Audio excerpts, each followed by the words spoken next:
Hey guys, the primary role of a coach is to help the player to play better. So all coaches have a gut feeling of what they want to say, but the defining question is, if you say that or you imply that, is that going to make the player play better? See, you as the coach may want to get it off your chest, or you may want to just speak your mind. But like I said, the goal for a coach is to help the player to play better, especially as it relates to tournament coaching, to being a bench coach and coaching your player in a tournament. So let's look at a few common mistakes. One common mistake that a teammate or a coach may say is, "I have never seen you play so poorly." So that's what you feel. That's really speaking the truth. But your player just lost the first game or the first two games, and if you tell them that, what are they going to think? Oh man, not only am I playing bad, but I'm going to continue playing bad the whole match, and there's no hope. So what could you say instead of saying, "I've never seen you play so poorly"? Well, you may need to think of a couple things that they're doing well. They probably didn't lose 11-0 the first game and 11-0 the second game. So you got to first focus on maybe a couple things that they did well and give them solutions. Solutions is really the answer to positivity. See, if you played poorly and there's no solution, you don't know how to deal with his push, you have no idea where he's hitting, you can't block his loop, and you can't land your own loop, it's going to be difficult to win. But if you can focus on the solution, there is hope. So instead of telling the player, "I've never seen you play so poorly," say, "Hey, here were the 1 or 2 or 3 good things that you did. Here's a few of the problems, and if you're able to implement these suggestions, you're going to be able to fix those problems." So at least there's hope. Where is there hope? When you focus on the solution. Another common mistake would be you aren't playing like you practiced, okay? So that implies that, hey, maybe you're at this level, but you're playing this level. Again, there's no hope. So instead of saying, "Hey, you aren't playing like you practiced," just say, "Hey, do you remember that practice session that we had on Monday? Do you remember how consistent you were at working the point? I want you to have that mindset right now." What does it do? It doesn't compare the player to somebody else. It compares the player to their own standard of what they're capable of.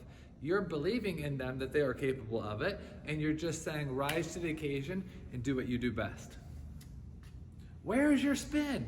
Just telling somebody, "Where is your spin?" This is kind of insulting, and it implies that not only do they not have spin, but they're going to continue not having spin in the future. So instead of telling somebody, "Where's your spin? All your shots are so flat," instead of saying that, what you could say is, "Here's some solutions to helping you generate more spin." You know, those deep serves that are hitting really right on the end line that you keep blocking into the net, wait a couple inches more and focus on generating more spin. Or try to use a little bit more wrist, or try to snap with the forearm a little bit more, or try to relax your grip. Or instead of trying to end the point, wham, with that third ball attack, be willing to work the point longer, third ball, fifth ball, seventh ball, and then choose the right one to go for. What about this one? You act like you don't care. You act like you don't care. So everybody's motivated just a little bit differently. Why is it that that person acts like they don't care? Are they dehydrated? Did they not get good warm-up? Are they not performing like they think? Are they sad because they know that you're going to yell at them? What is the reason that they're going around acting like they don't care? So you have to think to yourself at this moment, what's going to motivate them to care? So for some players, it's kind of telling them, "Hey, look, you've worked really hard for this moment, and you need to go out there and perform like you practiced." For other people, it's maybe putting more pressure on them. Other people may be putting less pressure on them. So you kind of have to know the player, but just simply insulting them and say, "You act like you don't care," that doesn't really help. I was in a big tournament recently, coaching one player that actually I don't know him that well. And one thing that I just asked him, I said, "How important is body language?" And he said, "Really important." And I said, "If you improve your body language right now, do you think your performance would improve?" And he said, "Yes." And I said, "Okay, then go out there and do that." And he improved his body language and he improved his performance. But think about it. If I would have just said, "You have the worst body language in the whole tournament. You're just a shame here at the tournament." Do you think it would have improved? No, because I insulted him. Okay. The next one is, you are making way too many mistakes. This is true, but oftentimes the player is aware that they're making too many mistakes. So if I tell the player, "Look, you made 8 unforced errors that game. Just simply telling them that, is that going to make the unforced errors go away? Probably not. So again, how do you become positive in the midst of playing bad? Focus on the solution. I tell them, okay, first game you lost 11-7. I'm personally convinced that you can win. How can you win? You can win if you're able to eliminate the errors. How can you eliminate the errors? By fixing these things, by being more adjustable with your feet for that middle ball, or by being able to find the timing on the block, or really being able to spin not just to the backhand, but being able to find his elbow, being able to make good decisions when to play to the wide forehand. So again, there's hope when you focus on the solution as opposed to just saying, oh, I'm just making way too many mistakes. So when you can actually find the solution, there is hope. Another one, you're making really dumb choices, okay?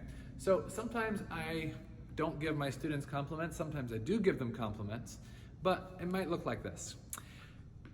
My student loses the first game 11-8. So I say one or two things that they did well. Hey, you really did a good job making good choices on when to play backhand and then sometimes wide backhand. That was really good.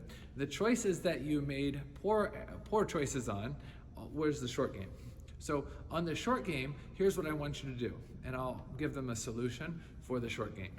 Okay, so again, you're giving them some feedback on some things that they're doing well. You're not criticizing them, but you're pointing them to the solution.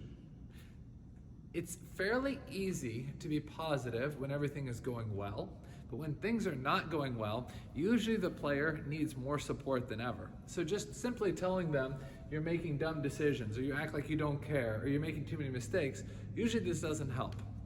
It goes back to the original thing that I said. What did I say? The coach's job, coach's primary job, especially the bench coach in tournaments, is to help the player play better. So everybody has this gut instinct, or the first thing that comes to their mind that they think about, like, I gotta tell the player this, or I gotta tell the player that. But you have to think a little bit deeper. You have to think, really, what is the long-term or end goal of this match here? Maybe this match, I want my student to play better. I want my student to win. So the things that you say, and not just what you say, but how you say it, are critically important. Thanks for watching. I'm Samson Dubina. For more free articles and videos, make sure you check out my website, samsondubina.com.